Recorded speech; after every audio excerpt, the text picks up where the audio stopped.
জামালপুরে আদালত চত্বরে আইনজীবীদের সঙ্গে ছাত্র জনতার সংঘর্ষ ও ধাওয়া পাল্টা ধাওয়ার ঘটনা ঘটেছে।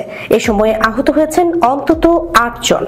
জানা গেছে, সম্প্রতি ইসলামপুর ও দেওয়ানগঞ্জে দুটি ধর্ষণের বিচারের দাবিতে শহরের দয়াময়ী চত্বরে মানববন্ধন করেন ছাত্র জনতা। ওই ধর্ষণ মামলায় 2 আসামি পক্ষের আইনজীবীদের সঙ্গে আজ দুপুরে কথা বলতে যান তারা। এ সময় অভিযুক্ত এক আসামির বয়স কম দেখানোর বিষয়ে আইনজীবীর সঙ্গে ছাত্র জনতার বাকবিতণ্ডা হয়। পরে তাদের মধ্যে ধাওয়া পাল্টা ধাওয়া ও সংঘর্ষ হয়।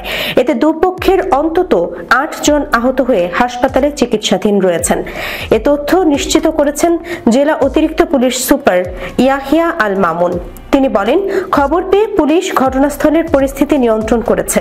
যেহেতু এটি বিচ্ছিন্ন ঘটনা, তাই তদন্ত করে ব্যবস্থা নেওয়া হবে।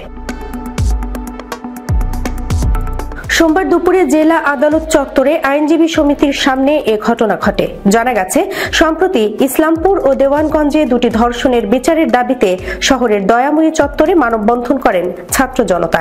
ওই ধর্ষণ মামলায় 2 আসামি পক্ষের আইনজীবীদের সঙ্গে আজ দুপুরে কথা বলতে যান তারা।